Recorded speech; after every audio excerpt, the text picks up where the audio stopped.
श्री कृष्ण कन्हैया लाल की जय। श्री निजानंद स्वामी की जय। श्री प्राणनाथ प्यारे की ताथे रस तो सब एक है, तामे अनेक रंग। कलंगी दुग दुगी ठोर अपने, करत माहो माहे जंग। करत माहो माहे जंग। श्री कृष्ण कन्हैया लाल की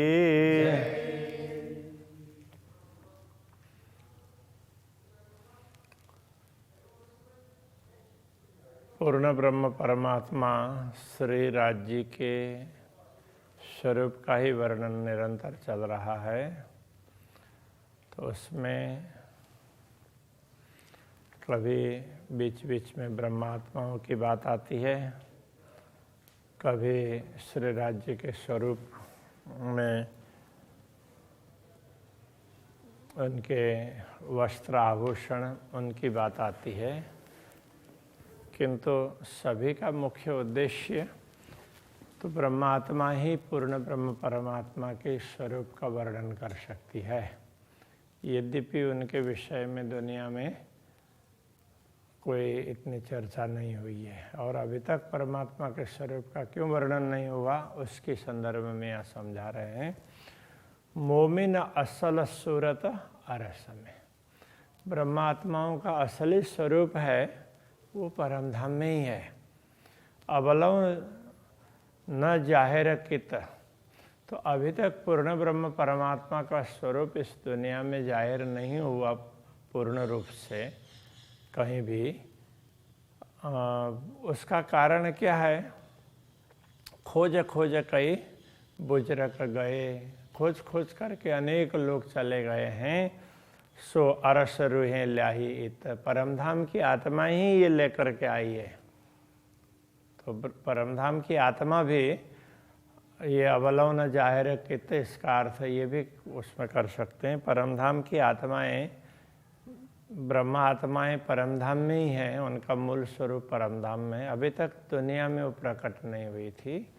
इसलिए इस दुनिया में परमात्मा के स्वरूप की खोज करने वाले लोग अनेक हुए और वो चले भी गए हैं, किंतु पूर्ण ब्रह्म परमात्मा की बात उनके स्वरूप की, उनकी लीला की, धाम की, ये सारी बातें ब्रह्मात्माएं लेकर के आई है इस दुनिया में। नूर खूबी कई केसन की, हक स्वरूप की इत, पूर्ण ब्रह्म परमात्मा के स्वरूप के वर्णन करते हुए कह रहे हैं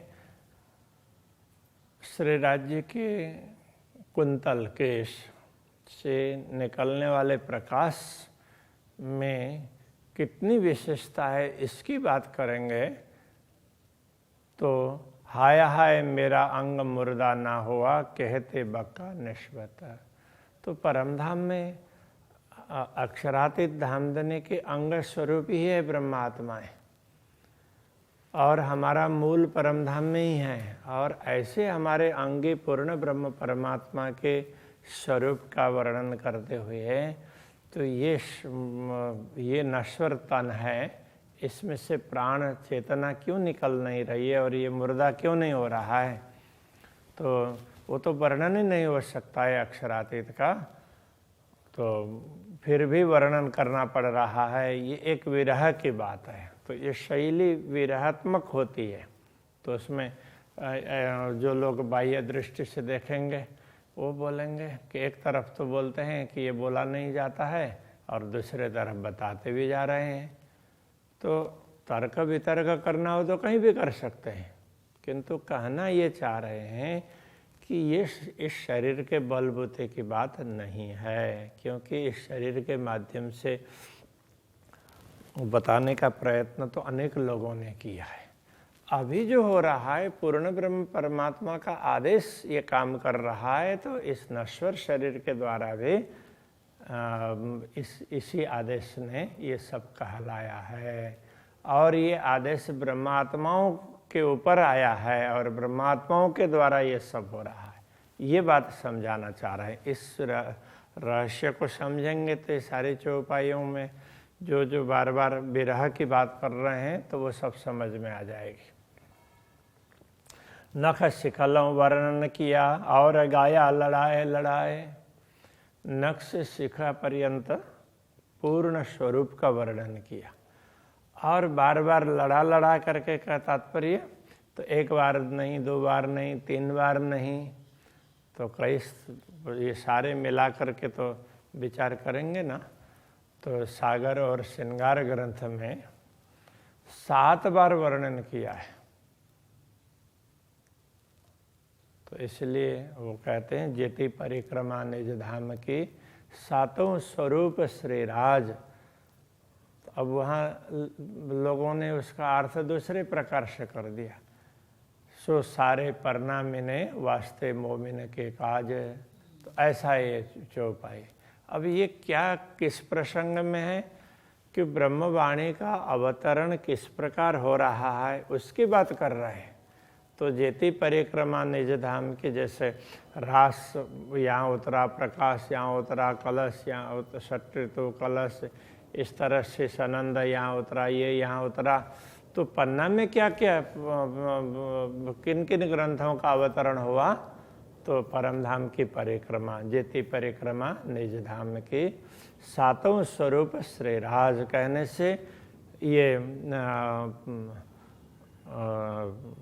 सागर और श्रृंगार, जिसमें दोनों में मिला करके देखते हैं तो 7 बार वर्णन किया है। इसलिए ये कह रहे हैं ये सब पन्ना में, ये वाणी पन्ना में उतरी है, तो ये ब्रह्मात्माओं के लिए ही उतरी है, ऐसा कह रहे हैं। अब उसका किसी ने ये कह दिया कि परमधाम के में परिक्रमा करते हैं वो या पन्ना में करेंगे तो सब कुछ हो जाएगा, तो फिर तो परमधाम की आवश्यकता ही नहीं पड़ी ना। तो वो ठीक है कि पन्ना बहुत बड़ा तीर्थ है तो उसके महत्व के लिए उसकी बात कोई कर दें, लेकिन परमधाम के साथ में परमधाम की बराबरी दुनिया की कोई भी वस्तु नहीं कर सकती है। तो दुनिया में दुनिया के हिसाब से कौन कौन किस प्रकार से श्रेष्ठ है वो चर्चा होती है। तो ये बार बार कह रहे हैं, कहने का तात्पर्य लड़ा लड़ा करके गाया, तो इस प्रकार से बार बार कहा है, तो ये समझना चाहिए। मोमिन चाहिए विरह सुनते तवै अरवा उड़ जाए। तो ब्रह्मात्माओं को तो अक्षरातीत धनी का विरह सुनते ही उनकी आत्मा तो तुरंत चली जानी चाहिए, तो फिर ये बार बार वर्णन क्यों हुआ? तो ये सब अक्षरातीत धाम धनी का आदेश करवा रहा है, ये समझना चाहिए। जो परात्म पहुँचे नहीं सो क्यों पहुँचे हक अंग को। जब दुनिया के शब्द ब्रह्मात्माओं का असली स्वरूप जिसको परात्मा कहते हैं परमधाम में है, खेल देखते हुए पूर्ण ब्रह्म परमात्मा के चरणों में है, तो उस स्वरूप का भी वर्णन नहीं हो सकता है। तो ये शब्द वहाँ तक उनको बताने के लिए भी पर्याप्त नहीं है, तो फिर क्यों पहुँचे अंग को? तो उनके भी अंगी पूर्ण ब्रह्म परमात्मा, तो उनके स्वरूप का वर्णन कैसे कर सकेंगे? आशिक और मासुक का कैसी तफावत है न हो? तो अब ब्रह्मात्माओं के स्वरूप का भी वर्णन नहीं हो सकता है, तो इसका कारण क्या है? तो कहते हैं कि ब्रह्मात्मा आशिक है और पूर्ण ब्रह्म परमात्मा मासुक हैं, और आशिक और मासुक दोनों एक ही अंग है, इसलिए उसमें उन दोनों में कोई अंतर नहीं है। जैसे पूर्ण ब्रह्म का वर्णन नहीं हो सकता, इसी प्रकार उनकी अंग स्वरूपा अनुरागिणी आत्माओं का भी वर्णन नहीं हो सकता, ये कह रहे हैं। नाजुक शोभा की जो रूह के आवे नजर। तो पूर्ण ब्रह्म परमात्मा की शोभा कैसी? ये नाजुक कहने से कमजोर ऐसा नहीं है, तो बहुत ही कमनीय शोभा है।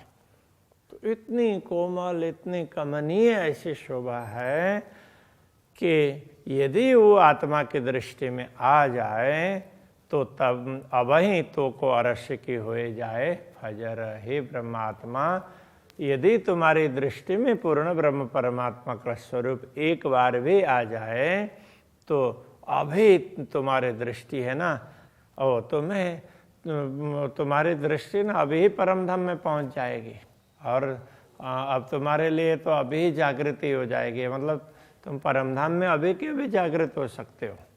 तो ये कहना चाह रहे हैं, ज्यों सूरत दिल देखत त्यों रूह जो देखे सूरत। जो तुम्हारी जो सूरत का तात्पर्य स्वरूप पूर्ण ब्रह्म परमात्मा के स्वरूप को तुम्हारा जो मूल स्वरूप है परात्मा, वो उनका दिल देख रहा है। त्यों रूह जो देखे सूरत, तो ये जो सुरता यहाँ पर आई है ये अक्षराते धामधनी के स्वरूप के दर्शन कर ले तो बेर नहीं रूह लज्जत तेरे अंग जात निश्वत। तो लज्जत का तात्पर्य स्वाद। जो परमधाम की आत्मा परात्मा अक्षरातीत धामधनी के दर्शन करके जिस प्रकार आनंद का अनुभव कर रही है, ये आनंद तुम यहाँ बैठे बैठे भी कर सकते हो, वो स्वाद तुम भी ले सकते, क्योंकि तेरे अंग जात निश्वत, तेरा जो मूल स्वरूप है वो भी अक्षरातीत धामधनी का ही अंग है। फर्क नहीं दिल रूह के ये तो दो रहे हिल मिल। तो वैसे तो फर्क नहीं है, ये सुरता और परात्मा दोनों में फर्क नहीं है, क्योंकि परात्मा के दिल में ही तो ये सुरता है, तो बाकी सुरता का अस्तित्व तो क्या है, तो वो बात भी आगे समझाएंगे। तो दोनों तो हिलमिल करके अरस परस हैं। तो अरस में जो रूह है तो हक के कया अरस दिल, क्योंकि ये जो सुरता है इसका मूल तो परमधाम में ही है ना, इसलिए अक्षरातीत धामधनी ने तो दिल को, ब्रह्मात्माओं के दिल को परमधाम ऐसा कहा है।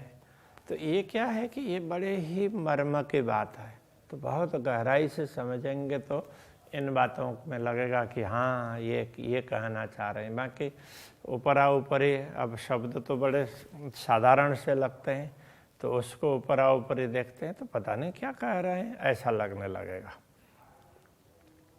तेरा दिल लग्या ज्यों सूरत को त्यों जो सूरतें रूह लगे।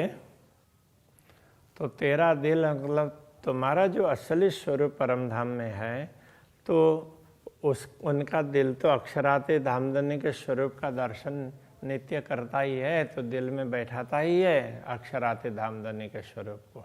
वो कहीं भी हो ब्रह्मात्मा चलते फिरते, तो उनको कभी ऐसा लगता ही नहीं है कि वो राज्य से अतिरिक्त है।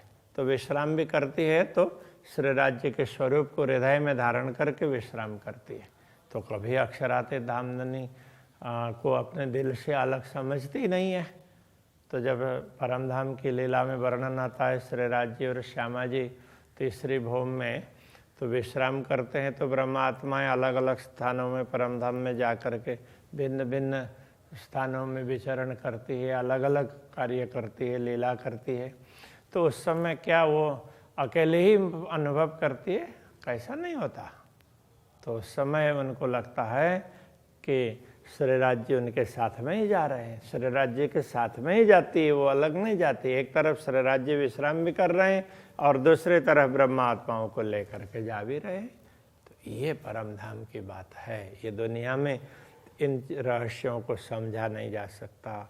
इसलिए तेरा दिल लग्या ज्यों सूरत को त्यों जो सूरतें रूह लगे। तुम्हारा जो स्वरूप, तुम्हारा दिल है परात्मा, वो अक्षरातीत धामधनी के सूरत स्वरूप, तो जैसे श्री राज्य के स्वरूप को हृदय में धारण करता है, तो उसी प्रकार ये जो तेरी रूह, ये जो दुनिया में आई हुई सुरता है, ये भी अक्षरातीत धामधनी के स्वरूप को हृदय में धारण कर लें तो अभी ले रूह लज्जता। तो इसी समय अभी उसको परमधाम का स्वाद मिलने लग जाएगा।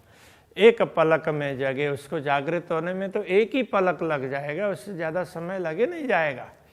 इसलिए हम यहाँ बोलते हैं कि हम तो राज्य के स्वरूप को हृदय में धारण करते हैं, ये सब बोलने के लिए करते हैं। यथार्थ में जो आत्मा धारण करती है उसको जागृत होने में समय ही नहीं लगता है। तो ये कितने मर्म की बात है। किंतु शब्द बड़े ही सरल लगते हैं, तो ये सामान्य रूप से देखने पर इतने बड़े भाव को समझना बड़ा मुश्किल होता है। रूह तो तेरी दिल बीच में, तो कया दिल अरस। पहले कही हुई बात यहाँ पर और स्पष्ट कर रहे हैं। रूह तो तेरी दिल बीच में, जो जिसको तुम आत्मा कह रहे हो, ये जो परात्मा की मात्र सुरता है, ये परात्मा के दिल में ही है। तो कया दिल अरस, इसीलिए इस दिल को भी परमधाम कहा है, क्योंकि ये परमधाम के वो श्री राज्य के ब्रह्मात्माओं के दिल में ही ये सुरता है, और उनके दिल में राज्य भी है। इसलिए इस दिल को अरस कहा है। राज्य जहाँ होंगे तो वो परमधाम है। शहर अगर नजीक तो कहा, इसलिए कि प्राण नली से भी नजीक श्री राज्य है, पूर्ण ब्रह्म है। इसलिए कहा जो रूह दिला अरस परस, ये जो सुरता और परात्मा का हृदय है, दोनों कोई अंतर नहीं है। ये सुरता भी परात्मा के हृदय में ही है, इसलिए इस प्रकार की बात कही है। सूरत कहते हक के आगो रूह मोमिन, तो अक्षराते धामधनी के स्वरूप की बात यदि ब्रह्मात्माओं के सामने करते हैं तो हाय हाय रूह मुर्ग ना उड़िया। तो यहाँ मुर्गा कहने का मुर्गा नहीं है, ये पक्षी के लिए कह रहे हैं। ये आत्मा रूपी पक्षी इस शरीर को छोड़ करके उड़ क्यों नहीं जाता है, तो ये कह रहे हैं वर्णन करते अरसतन। तो परमधाम के स्वरूप का, परमधाम के अंग का वर्णन करते हुए कि ये आत्मा इस शरीर में क्यों टिक करके रह रही है। तो आगू अरवाह अरस के करे बातें हा कजुबान, परमधाम की आत्माओं के सामने अक्षरातीत धामधनी ने बातें की है। तो दुनिया दिखाने से पहले कई परिचर्चाएं की है। हाय हाय तन मेरा क्यों रया करते खिलवत बयान, तो उस खिलवत का, तो उस अंतरंग वार्ता का वर्णन करते हुए तो ये शरीर किस प्रकार से टिका हुआ है, ये तो टिक ही नहीं सकता है, क्योंकि ये तो आत्मा ही देख सकती है, शरीर से इसका कोई मतलब ही नहीं है, ये कहना चाह रहे हैं। रूहें रहे अरश दरगाह में, तो दरगाह नूर जमाल, जो दरगाह नूर जमाल, तो ब्रह्मात्माएं कहाँ रहती है, दिव्य परमधाम में। और वो परमधाम किसका है, अक्षरातीत धामधनी का। तो एक करते बयान खिलवत का हाय हाय रूह रही के नहाल, और ऐसे परमधाम की अंतरंग बातें करते हुए कि ये आत्मा किस प्रकार इस शरीर में रह रही है, टिकी हुई है। फेर फेर महबूब देखिए लगे मिठड़ा मुख माशुक, तो अब ये भी बता रहे हैं और फिर वर्णन भी कर रहे हैं। तो कहने का तात्पर्य क्या है कि यद्यपि इस शरीर से, शरीर के माध्यम से इन अंगों का उपयोग करके परमधाम का वर्णन नहीं हो सकता, किंतु ये सब अक्षरातीत के आदेश के द्वारा हो रहा है। ये इस शरीर के बलबूते की बात नहीं है, ये समझा रहे हैं। तो फिर महबूब देखिए, इसलिए बार बार अक्षरातीत धामधनी के स्वरूप का दर्शन कर लो। लगे मिठड़ा मुख माशुक, श्री राज्य के मुखारविंद की शोभा देखेंगे तो बड़ी ही मधुर शोभा दिखाई देती है। अंग गौर ज्योता अंबरलों, छवि देख दिल हो तन भूक भूक। अंग गौर ज्योत अंबरलों, तो उनका जो गौर मुखारविंद है तो उसकी ज्योति पूरे आकाश में छाई हुई है। ऐसी सुंदर छवि को देख करके ये दिल टुकड़ा टुकड़ा क्यों नहीं हो रहा है। रूप रंग अंग छवि शलु की, कहे वस्त्र भूषण, उनका स्वरूप है, उनका अंग है, उनकी छवि है, इतनी सुंदर है कि उसी प्रकार उनके वस्त्र और आभूषण भी सुंदर कहे। ये कहते अरवा ना उड़ी, ये कहते हुए ये आत्मा शरीर से निकल नहीं गई है। हाय हाय कैसी हुज्जत मोमिन। यदि ब्रह्मात्मा होने का दावा करते हैं तो ये कैसा दावा है। तो ब्रह्मात्मा तो इस स्वरूप को छोड़ करके इधर उधर हो ही नहीं सकते, फिर दुनिया में क्यों टिके हुए हो। तो इस प्रकार से ये विरह की बात कर रहे हैं। तो तुम्हें अभी तक इस स्वरूप के दर्शन क्यों नहीं हो रहे हैं, ये दर्शन करने के लिए क्यों लालायित नहीं बने हो। तो ये कहना चाह रहे हैं। पाँव लीक कहते अरवा उड़े, क्यों वर्ण भी हक सूरत। तो श्री राज्य के चरण तल की रेखाएं, उनकी बात कहते हुए भी ये आत्मा तो इस शरीर में टिकती ही नहीं है, वो तो इसकी सुरता सीधा परम धाम में ही पहुंच जाती है। क्यों वर्ण भी हक सूरत। तो फिर इस देह के द्वारा परम अक्षरातीत के स्वरूप का वर्णन कैसे कर सकता। केवल चरण तल की रेखाओं का भी वर्णन नहीं हो सकता। बंद बंद छूट ना गए, हाय हाय कैसी अरस हुज्जत। तो इस शरीर के बंद बंद मतलब इसके जो भी संध अंग अंग ये छूटे नहीं हैं। हाय हाय कैसी हर अरस उज्जत, हम कैसे परम धाम के होने की दावा कर रहे हैं। कया गौर मुख मासुक का और नीलवट असल तिलक। तो श्री राज्य का मुखारविंद फिर भी गौर वर्ण का है, इस प्रकार से हमें कहना पड़ रहा है। और नीलवट असल तिलक, और उनके ललाट प्रदेश में असली तिलक है। हाय हाय ये बयान करते क्यों जिए, हम में रही नहीं रंचक। तो ये वर्णन करते हुए कि हम इस शरीर में कैसे बैठे हुए हैं, हमें ये जरा सा भी ध्यान नहीं रहा है। बाकी तो इस शरीर के देह भाव में रह करके तो ये वर्णन हो ही नहीं सकता है, ये कहना चाह रहे हैं। तो अभी के प्रसंग को यहीं रखते हैं। श्री कृष्ण कन्हैया लाल की जय। हम में रही नहीं रंचक, हम में रही नहीं रंचक। कहा गौर मुख मासुक का, कहा गौर मुख मासुक का।